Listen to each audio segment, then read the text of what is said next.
নমস্কার। দশরূপে দশভুজার এক নতুন পর্ব নিয়ে আমি পাপিয়া চলে এসেছি তোমাদের সামনে। আজ আমি তোমাদের জন্য একটা রেসিপি পর্ব নিয়ে চলে এসেছি। আর কদিন আর কি রান্নার ভিডিও আমি অনেকদিন ধরে ভাবছি যে একটু ভালো কিছু পছন্দসই কিছু বানিয়ে দেবো, কিন্তু পারছিলাম না, কারণ গণেশ চতুর্থীর পুজো তোমাদের তো বলেছিলাম আমাদের পাড়াতে হয়, তো এত বাজনা এত আমার ভিডিও করতে খুব প্রবলেম হচ্ছিল। যাই হোক, আজকে ভিডিওটা শুরু করছি, তবে ওদের বিসর্জন তো এখনো হয়নি, জানি না আমি কতটা করতে পারবো। হয়তো শুরু করব, তারপরে এটা ঢাক বাজাতে শুরু করবে, তাহলে তো কি হবে জানি না। তো চলো আজকে তোমাদের দেখাই কি কি লাগছে। এর জন্য লাগছে এরকম আলু সেদ্ধ। আমি আলুগুলোকে নুন দিয়ে সেদ্ধ করে নিয়েছি। আর আলুগুলো না একদম ঠান্ডা করে নেবে, যেন কোনো গরম না থাকে। গরম থাকলে কি হবে, এটাতে জল ছেড়ে দেয়। তো এটা একদম ঠান্ডা রয়েছে, মানে ফ্রিজে রাখবে না, আমি বলছি নর্মাল ঠান্ডা যেটা। আচ্ছা, আলু সেদ্ধ লাগলো। এবার লাগবে ময়দা। এখানে তোমার 3 বাটি, মানে এই যে বাটিগুলো আছে না, এই বাটি 3 বাটির মতো ময়দা আছে। আর লাগছে পনির। আমি পনিরটাকে ছোট্ট ছোট্ট টুকরো করে ভেজে নিয়েছি। দেখো, আমি কাঁচা পনিরটা নিয়ে তোমাদের দেখাতে পারতাম, কিন্তু টাইমটা বেশি লাগবে বলে আমি ভেজে নিয়েছি, ওটাই দেখাচ্ছি। আর লাগছে এতে নারকেল কুচি। এটা হচ্ছে চিড়ে বাদাম ভাজা, একটু ভেজে নিয়েছি তেলে।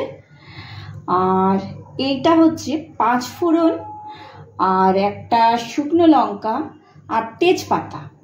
এইগুলোকে কড়াইয়ে দিয়ে একটু রোস্ট করে নিয়ে জিনিসটাকে আর কি হাফ ডাস্ট করেছি। এটাকে হাফ ডাস্ট করে নিয়েছি, এটা পরে মেশাবো, তবে এতটা লাগবে না, আমি এটা বেশি করে নিয়েছি, যতটা লাগবে ততটা দেবো। আর লাগছে দেখো, এটা আদা পিস করে নিয়েছি। আদাটাকে আমাকে থেতো করে দিতে হবে, সেই জন্য এরকম করে রেখেছি আদা। লাগছে কালো জিরে, আর একটা ম্যাগি মশলা। আর যেটা লাগবে সেটা হচ্ছে নুন, চিনি, আর ভাজবো এটা সানফ্লাওয়ার অয়েলে। তো এবার চলো তোমাদের দেখাই। এবার ময়দাটার মধ্যে প্রথমে তেল দিয়ে দিলাম। এটা একটু শুকনো শুকনো করে মাখতে হবে, যেটা ময়াম দিয়ে যেটা হয়, মানে একটু টাইট মাখতে হবে জিনিসটা। এবার এর মধ্যে নুন দিয়ে দিলাম, কিছুটা নুন দিয়ে দিলাম। আর এই যে কালো জিরেটা ছিল, এটা দিয়ে দিলাম পুরোটা। দিয়ে এটা আমি অল্প অল্প জল দিয়ে একটু টাইট করে মেখে নেব, মানে খুব নরমও না, খুব শক্ত নয়, অনেকটা নিমকি যেরকম ধরনের হয় ওই ধরনের, তবে খুব বেশি কড়া নয় মাখাটা, ওরকমভাবে করব। আর তোমাদের তো বলেছি ময়ান কীভাবে দেখতে হয় সেভাবে দেখে নেবে, মুঠো বেঁধে দেখে নেব।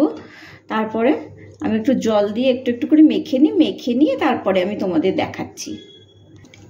এই দেখো, এটা মাখা হয়ে গেছে।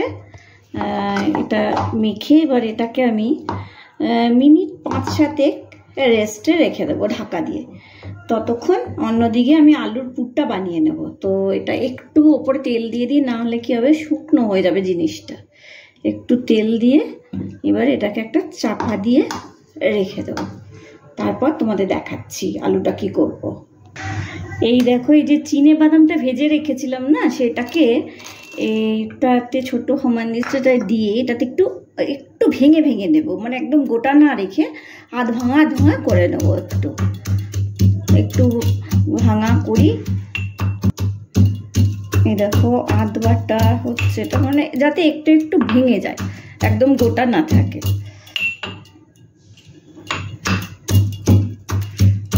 নিচে পড়ছে লাফিয়ে লাফিয়ে।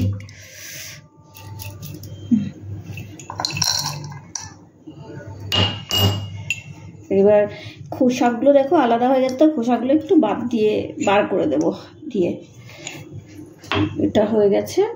আর এই যে আদাগুলো ছিল, আদাগুলোকেও আমি এটা একটু আধ বাটা করে নেব। হ্যাঁ, আদাগুলো তোমার বেশি করতে হবে না, মানে বেশি পেস্ট করার দরকার নেই, আদাগুলোকেও আধ বাটা করে নিতে হবে। এটা ওইভাবেই মেশাবো। আর দাও, সবই ছিটে ছিটে চলে যাচ্ছে। এই হ্যাঁ, এই দেখো আদাটা আধ বাটা হয়ে গেছে, এরকমই লাগবে এটাতে। এবার ওদের দেখাচ্ছি। এই দেখো, এবার আলু সেদ্ধটাকে না এমনি করে করে নেব, এগুলো একটু চটকে নেব, নিয়ে একটা মশলা বানাবো, সেইটা তোমাদের দেখাবো কি কি লাগছে। দেখো, এটা এই যেটা বানাবো না, সেটা কিন্তু খেতে খুব সুন্দর হবে। আর সত্যি কথা বলতে, এবার ধরো ধীরে ধীরে তো পুজোর সময় এগিয়ে আসছে, বাড়িতে গেস্ট আসবে, বিভিন্ন সময় মনে হবে কিছু কি বানিয়ে দিই, বা বাইরের খাবার তো সমানে এখন তো সেই রোল এ তো কমন হয়ে গেছে বড্ড, তো এগুলো বানাতে পারো। সেই জন্য আমি তোমাদের বেশ কটা জিনিস শিখিয়ে দিচ্ছি, আর চেষ্টা করব পুজোর আগে আগে বেশ কটা রেসিপি শিখিয়ে দিতে। এবার দেখো, আলুটাকে চটকে নিলাম। এবার এই যে আদাটাকে থেতো করে নিয়েছিলাম না, আদাটাকে এর মধ্যে দিয়ে দিলাম, আদাটাকে দিয়ে দিলাম। আর এর মধ্যে নুন,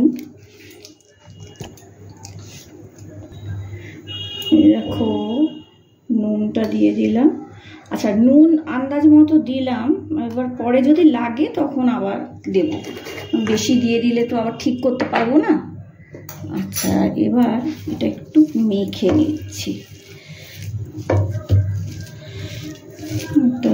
পুরো একদম মিশিয়ে নেব না, একটু আলুটা একটু গোটা থাকবে, একটু হবে এরম ভাবে, মানে একদম মাখা হয়ে যাবে না। এরকম নুনটা দিয়ে এটা মিশিয়ে নিলাম। এবার চলো গ্যাসটা দিয়ে তোমাদের দেখাই। এই দেখো, তেল দিয়ে নিচ্ছি, তেলটা দিলাম। তেলটাতে আসলে আলুটাকে একটু সাঁতলানোর জন্য। এইবার তেলটা একটু গরম হয়ে নিক, আগে একটু গরম হোক, তারপরে এতে আলুটা দেব। এই দেখো, তেলটা মনে হচ্ছে গরম হয়ে গেছে, এবার আলুটা দিচ্ছি। আর তাহলে আলুটার মধ্যে কিন্তু শুধু নুন আর আদাটা থেতো করেছিলাম সেইটা দিয়েছি, হ্যাঁ, অন্য কিছু দেওয়া হয়নি এখনো। এটাই দিচ্ছি, তারপরে এক এক করে সব দেবো আর তোমাদের দেখাতে থাকবো যে কী কী দিচ্ছি।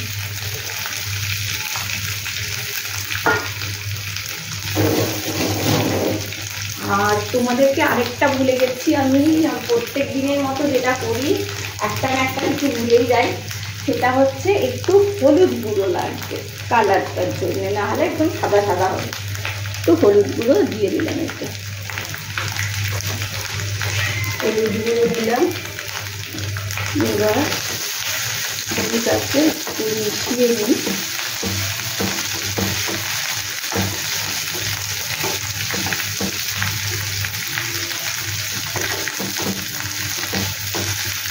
এরপরে এর মধ্যে এই যে বাদাম, চিনে বাদামগুলো ছিল, চিনে বাদামগুলো, আধ ভাঙা চিনে বাদামটা দিয়ে দিলাম।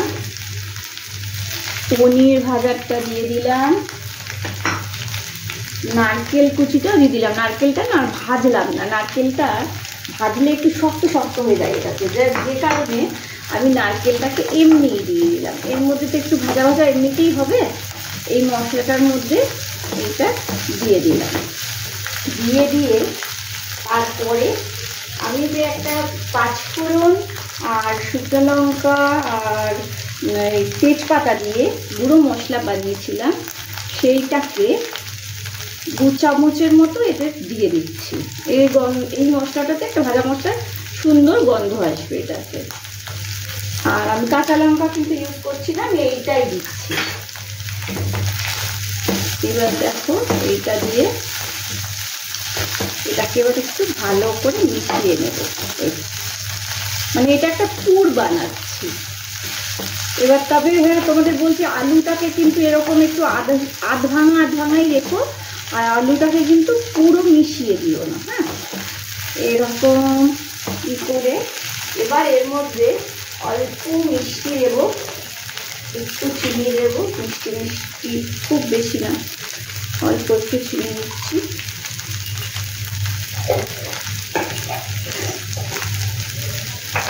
আর যেটা দেবো সেটা হচ্ছে ম্যাগি মশলা তোমাদের দেখালাম তো একটা পাউচ, ওই ম্যাগি মশলাটা এর সাথে একটু দিয়ে দেবো, কারণ পুরোটা দিচ্ছি না, হাফ পাউচ হলেই হবে। এবার সবগুলো মিলে এই মশলাটা বানাচ্ছি, পুরটা বানাচ্ছি। এটা যে পুরটা হলো না, এটা দিয়ে তোমরা অনেক কিছুই বানাতে পারো এবং এটা খুব টেস্টি হবে। এটা দিয়ে তোমরা এমনকি স্যান্ডউইচের মতো করেও এটা খেতে পারো, এটা যেরকম হচ্ছে। তো এটা দেখাচ্ছি তোমাদেরকে। দেখো, এটা একটু ভালো করে ভাজা ভাজা করে শুকনো করে করে নেবো, ভেজে নেবো। তবে এটা ভাজা হয়ে গেলে না, আমি একটু সময় এটাকে ফ্যানের হাওয়ায় ঠান্ডা করে নেব। গরম গরম জিনিসটা বানাবো না, কারণ গরম বানালেই নরম, যেটা বানাবো সেটা নরম হয়ে যাবে। পুরটা গরম থাকলেই হিটে একটা জলীয় বাষ্প তৈরি হবে জিনিসটাতে, তাহলে নরম হয়ে যাবে। সেই জন্য আমি সেটা করবো না। এটা পুরটা মোটামুটি তৈরি হয়েই গেছে আমার, দেখো। এবার এটাকে আমি একটু ঠান্ডা করে নেবো ফ্যানের হাওয়ায়। আর তোমাদের দেখাই এদিকে, এই দেখো রেস্টে যে রাখবো বলেছিলাম, এটা তো হয়ে গেছে। এটা এই যে রেস্টে রেখেছি, এটা থাক এখন। পুরটা আগে ঠান্ডা করি, তারপরে আমি তোমাদের আবার দেখাচ্ছি। এই দেখো লেচি, প্রথমে এই দেখো এরকম করে লেচি কেটে নিয়েছি, দিয়ে লেচিটা থেকে একটা রুটি মতো বেলে নিয়েছি। লুচিটা মানে রুটিটা পারফেক্ট গোল হওয়ার কোনো দরকার নেই। এইবার এর ধার দিয়ে এরমভাবে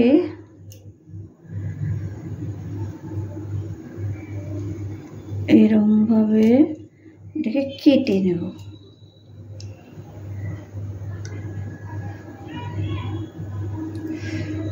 এই দেখো, মানে ঠিক চৌকো করে এটাকে কেটে নেব।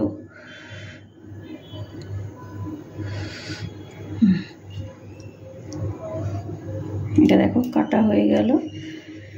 এবার সাইডের গুলো বাদ দিয়ে দেবো, সাইডের গুলো বাদ দিয়ে দেবো। দিয়ে এই যে পুরটা ছিল, পুরটাকে না এরকম করে একটু লম্বা করে, হাত দিয়েই দিই, চামচ একটু অসুবিধাই হচ্ছে, লম্বা করে এরকম করে নিয়ে নেব। নিয়ে এটাকে এরকম করে পুরটাকে ভেতর দিকে ঢুকিয়ে দেবো। দিয়ে এটাকে এরম করে নেব। এরম করে নিয়ে এই যে এটাকে একটু ঘুরিয়ে নিয়ে এই জায়গাটা দেখছো তো, এই জায়গাটার থেকে এটাকে কেটে নেব লম্বা লম্বা করে। আমার আসলে মুশকিল হয়েছে কি বলতো, ছুরিটা বড্ড বড় হয়ে গেছে, একটা ছোট ছুরি লাগতো। ঠিক আছে, পরেরটাতে দেখাচ্ছি ঠিক করে। এই দেখো এরমভাবে কেটে নিয়েছি। এবার এরমভাবে মুড়িয়ে নেব। এটাকে মুড়িয়ে নিয়ে এই যে আলুগুলো এদিক দিয়ে বেরিয়ে গেছে না, এগুলো একটু ঢুকিয়ে দিতে হবে। ঢুকিয়ে দিয়ে এই জায়গাটা করে দেব, মানে আটকে দেব। দিয়ে এটাকে এরকম করে এটাকে এরকম করে মুড়ে দেব। দাঁড়াও, এই জায়গাটা শুরু করতে হতো একটু। এই দেখো, এইটা এরকম দেখতে হবে। আরো বানিয়ে তোমাদের দেখাচ্ছি। এই দেখো আর একটা রুটি বেলে নিয়েছি, এটারও এরকম করে চৌকো করে কেটে নেব। এটাকেও এমনি চৌকো করে কেটে নেব। আরেকটু যাবে। রুটিটা তুমি যত বড় করবে তাতে এই স্কোয়ার ব্যাপারটা ততটা বড় করা যাবে, এটাই হচ্ছে ব্যাপার। তার জন্য তোমার আর একটা জিনিস হচ্ছে, রুটিটা একদম যে পারফেক্ট গোল ওসব করার কোনো দরকার নেই, কারণ এটা তো আমি কেটে সমান করেই নিচ্ছি। ওটার জন্য রুটিটা যাই করো না কেন অসুবিধা নেই। এবার পাশেরগুলো বাদ দিয়ে দেবো। দেখো বাদ দিয়ে দিলাম। এবার এই যে স্কোয়ার যেটা হয়েছে এটার মধ্যে আলুর পুর দিয়ে দেবো এমনি করে। এই ধারগুলো না একটু গ্যাপ রাখছি, কারণ মোড়ার সময় ধারগুলো পর্যন্ত দিলে অসুবিধা হচ্ছে। তো এটা এমনি করে একটু উঁচু করে নেবে, নিয়ে এটাকে এমনিভাবে মুড়িয়ে এরকম এরকম করে নাও, হয়ে গেল। এইবার যেরমভাবে দেখালাম তোমাদের, এগুলোকে এরমভাবে কাটতে হবে।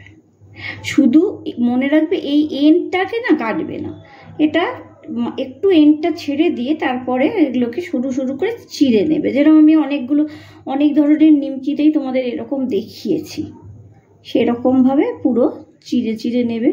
যত সরু করতে পারবে তত ভালো হবে দেখতে।